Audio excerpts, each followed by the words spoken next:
যাগযজ্ঞ পূজা পার্বণ ব্রতানুষ্ঠান যা কিছু করা হোক না কেন, আগে গুরু বন্দনা, গুরু পূজা। গুরু পূজা না করলে কোনো পূজাই সফল হয় না। তাই আমরা সংক্ষিপ্ত গুরু বন্দনা করলাম। গু মানে অন্ধকার, রু মানে আলো। যিনি আমাদের অন্ধকার থেকে আলোর পথে নিয়ে যাবেন তিনি আমাদের গুরু। আচ্ছা, এখন যদি বলেন আমরা কি অন্ধকারে আছি? আমরা তো আলোতেই আছি। আমরা তো আলোতেই আছি। দিনের বেলা সূর্যের আলো, রাত্রের বেলা বৈদ্যুতিক আলো। কেউ অন্ধকারে থাকি? আমরা আলোতেই আছি। গুরুদেব আবার কোন আলোতে নিয়ে যাবে? শাস্ত্র বলছেন এই হাজার হাজার বৈদ্যুতিক আলো জ্বললেও তাকে আলো বলে না। আর দিনের বেলা একটা কেন 10টা সূর্য উদিত হলেও তাকে আলো বলে না। অমাবস্যার রাতের ঘোর অন্ধকারকেও অন্ধকার বলে না। তাহলে অন্ধকার কাকে বলে আর আলো কাকে বলে? চৈতন্য চরিতামৃতে কৃষ্ণদাস কবিরাজ গোস্বামী বলছেন, কৃষ্ণ সূর্য সম মায়া অন্ধকার।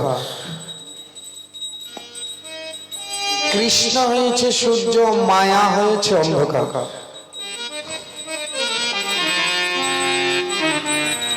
অন্ধকার মানে অমাবস্যার রাতের ঘোর অন্ধকার, অন্ধকার নয়। মায়া অন্ধকার। মায়া মানে এটা কে করেছে? আমি। এটা কার? আমার। এই আমি আমার, আমি আমার সবচেয়ে বড় অন্ধকার। এমনকি বড় অপরাধ। এই আমি আমার আমার আমার আমার এটা বড় অন্ধকার, সবচেয়ে বড় অপরাধ, বেঈমানি।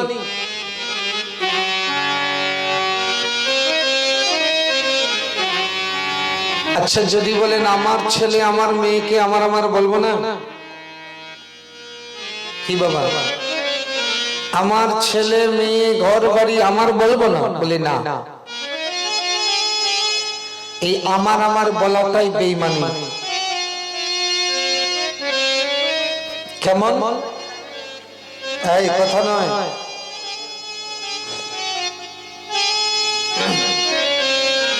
যেমন কোন বাগানের মালিক ম্যানেজারকে দিয়েছে বাগানের দায়িত্ব, তাই না? মালিক আলাদা, ম্যানেজার আলাদা।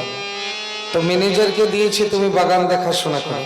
এখন ম্যানেজার যদি বলে বাগানটা আমার, বেঈমানি না?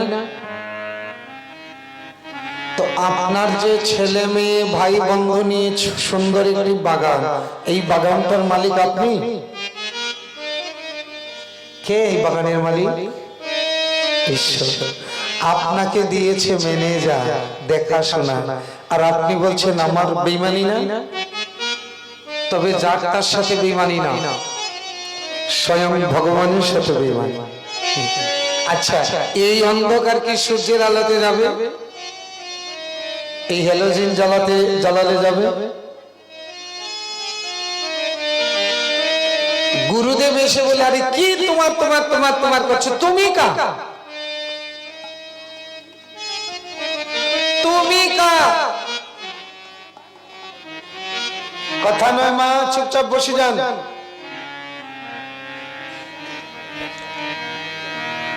গুরুদেব এসে বলে, তুমি হয়েছ কৃষ্ণের দাস।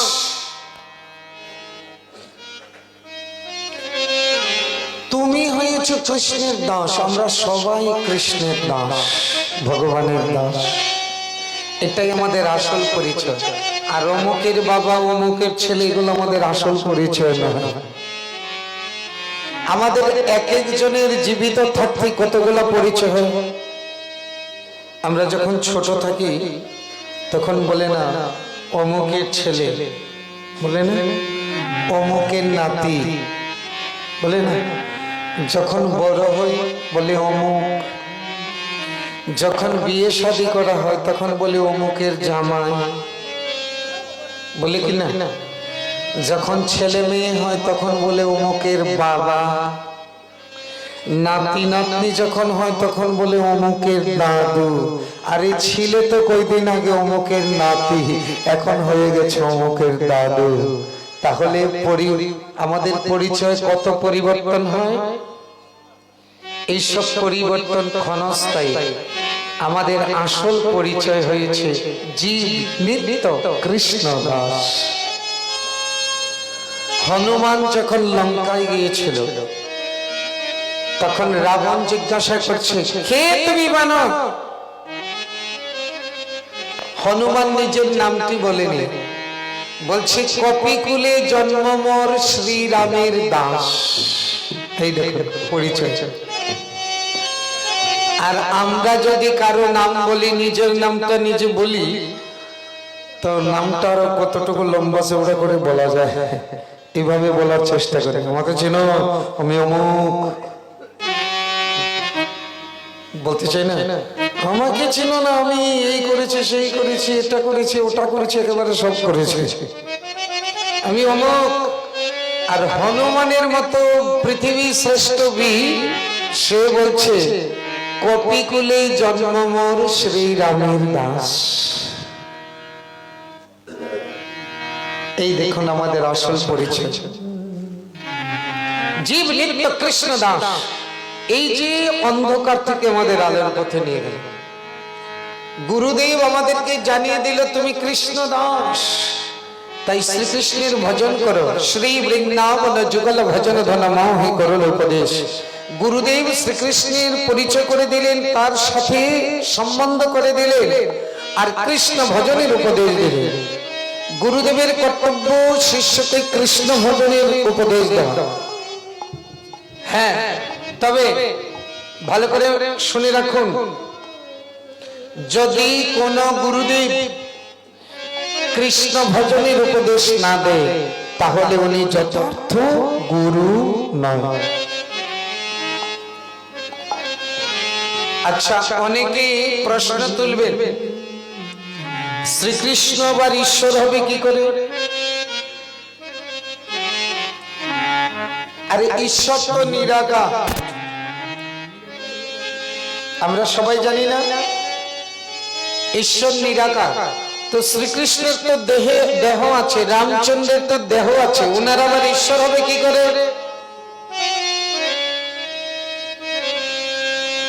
তো যারা বলেন ভগবান নিরাকার, তো নিরাকার শব্দের অর্থটাকে জানুন। আচ্ছা, এখানে আপনারা সবাই অনেকই শিক্ষিত ব্যক্তি আছেন, নিরাকার শব্দের অর্থ কি আপনারা বলুন তো একটু দেখি।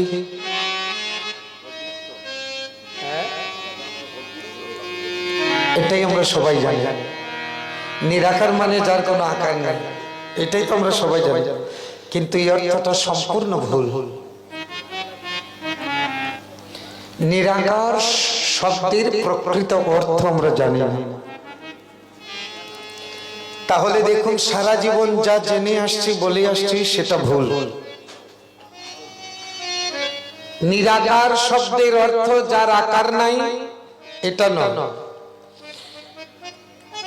তো নিরাকার শব্দের প্রকৃত অর্থ হয়েছে নির্গত আকার জৈস্য স নিরাকার, মানে যার থেকে সমস্ত আকার নির্গত হয়েছে, প্রকাশ পেয়েছে, তার নাম নিরাকার। এই প্রকৃত অর্থ, যার থেকে সমস্ত আকার নির্গত। আর যদি আকার নাই তাহলে, মানে আকারই নাই, তাহলে বলা হতো ন আকার, নিরাকার হতো না। ন কা বলে না কা, মানে আকার নাই। আর নিরাকার, নির উপসর্গ, আকার শব্দের আগে নির উপসর্গ, মানে যত আকার নির্গত হয়েছে। তাহলে যার থেকে এত আকার নির্গত হয়েছে তার আকার নাই? হরি বল, হরি বল। দেখছে অধিবাস পরে হবে, এগুলা হয়েছে অধিবাসের অধিবাস। অধিবাস তো অনেক শুনেছেন, আজকাল অধিবাস সবার মুখস্থ, কিন্তু এই যে কতগুলা কথা, এগুলা অধিবাসের অধিবাস।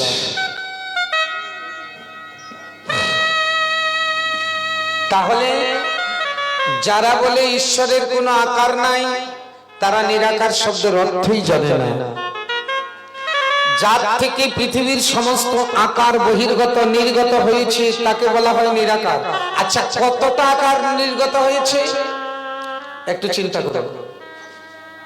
সারা পৃথিবীতে 500 কোটিরও বেশি মানুষ, তাই না? একজনের চেহারার সাথে আরেকজনের মিল আছে কি বাবা? আছে। আমাদের কোন কোম্পানির কোন বস্তু যদি বের হয় তো এক এক কোম্পানির এক এক মডেল থাকে না? কিন্তু আমার ভগবানের কাছে কত মডেল আছে দেখুন, নিত্য নতুন মডেল।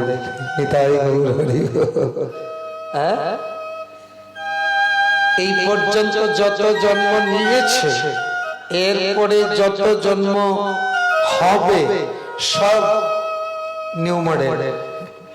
একজনের সাথে আরেকজনের কোন মিল নাই, আছে কি? তাহলে তার কাছে কতগুলো আকার দেখলেন? হ্যাঁ, তবে ঈশ্বরের একটা রূপ আকারহীন, কিন্তু এই আকারহীন যদি থাকে তাহলে আমরা ভগবানকে আস্বাদন করতে পারবো না। যদি প্রকাশ না পাই তাহলে আস্বাদন করতে পারবো না। সেই জন্য মৎস্য, কুর্ম, বরাহ, বামন, নৃসিংহ, পরশুরাম, রামচন্দ্র, শ্রীকৃষ্ণ মহাপ্রভু হয়ে বারবার অবতীর্ণ হয়েছে। গুরুদেব আমাদেরকে এই তত্ত্ব বুঝিয়ে দিবি, শ্রীকৃষ্ণ ভজনের উপদেশ দিবি। যদি কৃষ্ণ ভজনের উপদেশ না দেয় তাহলে উনি দীক্ষাদাতা হলেও প্রকৃত গুরু নয়। কিন্তু আজকাল বড় একটা দুঃখের বিষয়, ভালো করে মন দিয়ে শুনবেন। যেখানে শাস্ত্রে আছে দীক্ষা দেওয়ার পর কৃষ্ণ ভজনের আদেশ দেওয়া, কিন্তু আজকাল বেশিরভাগ দেখা যায় কি দীক্ষা দেওয়ার পরে বলে কৃষ্ণের ছবিটা আসন থেকে উঠিয়ে না।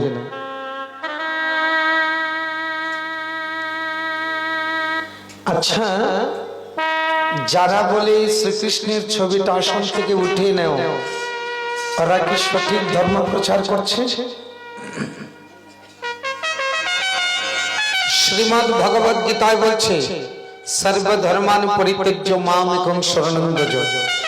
যত ধর্ম আছে সব ধর্ম ত্যাগ করে আমার চরণে শরণাপন্ন হও।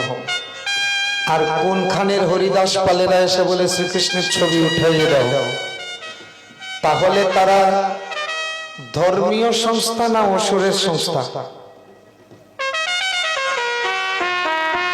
কীর্তন শুনলে মাথা ঘুরে যাবে, ভাববেন না এখানে কিছু গান বাজনা হচ্ছে।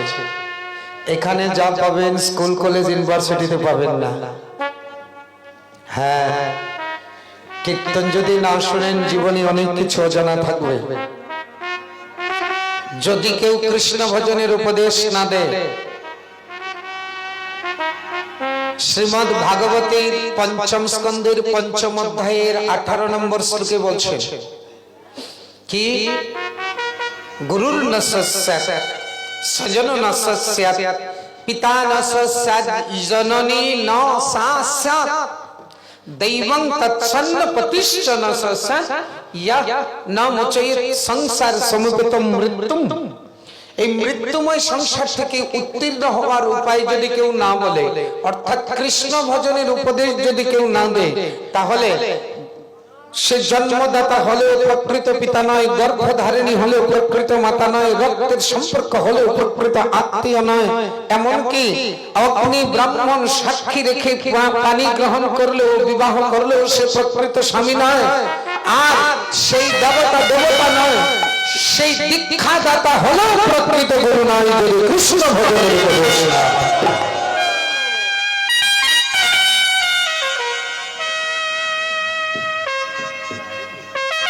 যদি কেউ বলে যে কৃষ্ণের ছবি আসন থেকে উঠিয়ে দিন, আপনারা দয়া করে তাদের ছবিগুলো আসন থেকে উঠিয়ে দিন।